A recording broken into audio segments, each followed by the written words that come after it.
Hi, Andrew here. And it looks like another one of my comments might turn out to be right. Doug Fat Fascist Fuck Ford is one of the, if not the, absolute luckiest politicians in Canada. Now, I don't think he's the absolute luckiest politician in Canada. I think the luckiest politician in Canada is Blackface Hitler. A man with few accomplishments and fewer brains, only became prime minister because he has nice hair and his mother's last name was Trudeau. That's what he got elected based on. I mean, come on. He's going to be prime minister for 9 years. That's bloody lucky. Anyway, our atrocious fascist bastard of a premier, having done an absolutely abysmal job for 4 years, appears in this final week of the campaign to be cruising to a re-election. Possibly, according to something I read today, with an expanded majority. How often does that happen? That in a change election, when the people of Ontario finally came to their senses and broomed the McGuilty-Wynne Liberals to the curb, reduced them to 7 seats. Ford was the winner by default. It wasn't because people were hungering, aching to bring the PCs back in. It's because they finally got fed up with the incompetence and corruption of the McGuilty-Wynne governments. And there's enough memory in Ontario of the absolute fuckery of the Bob Rae years that the NDP isn't likely to squeak in.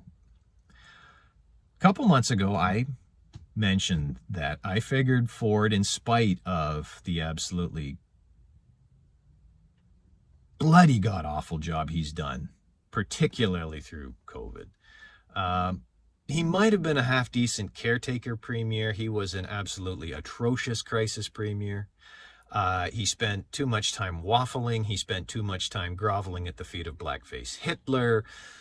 He betrayed his base. He came down too hard. He went down too soft. I mean, it was a mess. The man, he's fucked everything up. But according to something I was reading today, he's looking at coasting into a new majority, a possibly expanded majority. Why? Because of the impressive job he's done? No. Because even the Liberals think that the living reincarnation of Benito Mussolini, Stephen Il Duce del Duca, is awful. I heard something about him having to dismiss 3 of his candidates last week or the week before. One of them actually said you could catch homosexuality by being breathed on by a 6-month-old baby or some equally ridiculous thing. Yeah, there's a head scratcher for you. And Andrea the commie, she betrayed half her base. She told burly men who turn wrenches for a living, fuck you, we don't want you in the NDP. This is the new woke hipster douchebag laptop class NDP.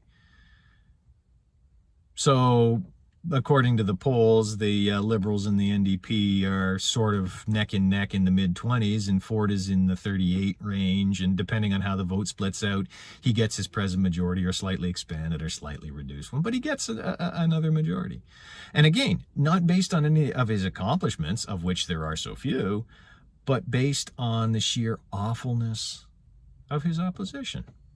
I mean, he's running to the left of the Liberals on economic policy. What are they going to do? I mean, one of the complaints that Conservatives generally have with the with pandering Conservative parties like the Canadian, like the PCs in Canada and the Rhino Republicans in the U.S. is, given an option between a watered down left party and the real thing, they'll just go for the real thing. So Ford said, okay, let's really be left. And he's taken the Conservatives to the left of the Liberals.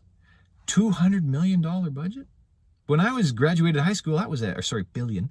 That was a $50 billion budget. When I graduated high school, the Canadian budget wasn't that high. And we were disgusted with Mulroney and his overspending.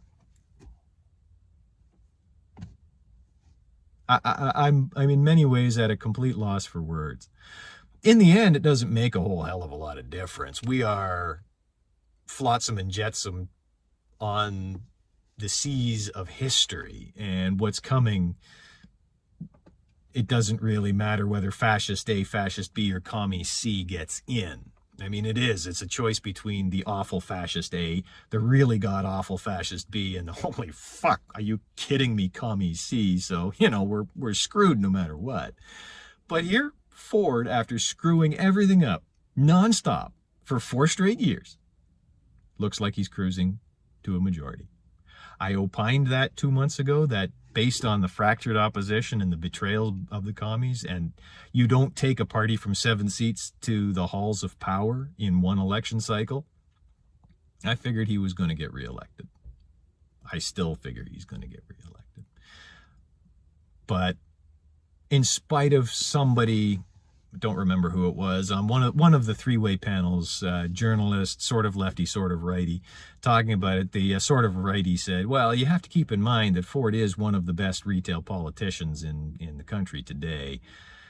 That may be true, but I don't look at politics in terms of retail politics. I look at politics in terms of, again, great sweeps of history. We're in the 4th turning. We're screwed, and there's nothing Ford is going to do that is going to change that. There's nothing that Blackface Hitler's going to do that's going to change that. So this is little more than a toot my own horn. I've been a casual observer of the scene for a long time, and my observation looks to be coming true. There's still another week of the campaign. I could fall completely flat on my face. I could be absolutely shocked, and maybe Andrea the Commie gets in.